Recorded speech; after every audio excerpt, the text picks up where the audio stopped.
بہت سارے میسیج آئے ہیں حکیم صاحب، کیا بے جان چیزوں کو بھی نظر بد لگ سکتی ہے؟ جیسے کاروبار، گھر، گاڑی، باغات، کھیت وغیرہ۔ بالکل لگ سکتی ہے۔ نظر ایک ایسی چیز ہے، آپ صلی اللہ علیہ وسلم نے ارشاد فرمایا عین النظر، نظر جو ہے وہ حق ہے۔ جامعہ ترمذی کے اندر ایک حدیث ہے، عن جابر بن عبداللہ عن ابی قال قال رسول اللہ صلی اللہ علیہ وسلم اکثر من یموت من امتی بعد کتاب اللہ وقضائہ وقدرہ بالانفس۔ آپ صلی اللہ علیہ وسلم نے ارشاد فرمایا کہ میری امت کی زیادہ تر موت کا سبب تقدیر الہی کے بعد وہ نظر بد کا لگ جانا ہوگا۔ انسان اشرف المخلوقات ہے، وہ اپنی سیفٹی کرتا ہے، وظائف پڑھتا ہے، صدقات دیتا ہے، اور جب نظر بد اس مخلوق کو یعنی انسانوں کو تکلیف پہنچا سکتی ہے تو ظاہر سی بات ہے کاروبار کسی کا اچھا چلتا ہے، سامنے والے کی نظر جو ہے وہ چنگاری کی طرح جاتی ہے اور اس کے کاروبار کو خراب کر دیتی ہے۔ گاڑی اچھی دیکھتے ہیں لوگ ماشاءاللہ نہیں پڑھتے، ظاہر سی بات ہے بعض دفعہ آپ نے دیکھا ہوگا کہ گاڑی کا ایکسیڈنٹ ہوتا ہے، بندے بھی مر جاتے ہیں اور گاڑی بھی تباہ ہو جاتی ہے۔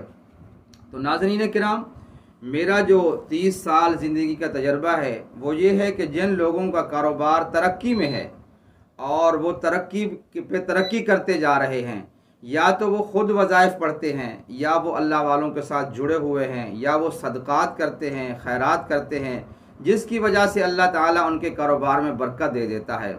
اور خاص کر وہ لوگ ناکام ہوتے ہیں، وہ پریشان ہوتے ہیں جو اللہ کے کلام پہ یقین نہیں رکھتے، وظائف نہیں پڑھتے، اپنا حصار نہیں کرتے اور صدقے کی طرف توجہ نہیں دیتے۔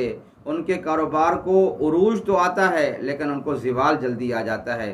بالکل بے جان چیزوں کو بھی نظر لگتی ہے۔ آپ نے بارہا دیکھا ہوگا لوگوں کے بڑے بڑے کاروبار تباہ ہو جاتے ہیں اور کروڑ پتی ہوتے ہیں، روڑ پتی بن جاتے ہیں، تکبر آ جاتا ہے، غرور آ جاتا ہے، جس کی وجہ سے ان کا کاروبار، ان کا گھر، ان کے کھیت، ان کے باغات اور ان کا کاروبار برباد ہو جاتا ہے۔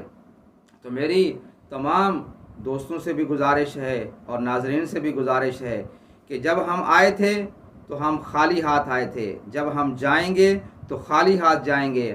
آپ صلی اللہ علیہ وسلم کا ارشاد ہے الدنیا مزرعۃ الآخرہ، دنیا کھیتی ہے، جیسا بیج بوئیں گے ویسا کاٹیں گے۔ اگر ہمارا اچھا کاروبار ہوگا اور اچھا سسٹم ہوگا تو ہم دین کے کام بھی، خیر کے کام بھی کر سکتے ہیں۔ تو ناظرین کرام، نظر بد سے بچنے کا بہترین جو طریقہ ہے وہ صدقہ ہے، اور اس کے علاوہ صبح شام کے معمولات ہیں، وظائف ہیں اور دعائیں ہیں۔ یا خود انسان کرے یا نیک لوگوں کے ساتھ جڑ جائے تو کبھی زوال نہیں ہوگا۔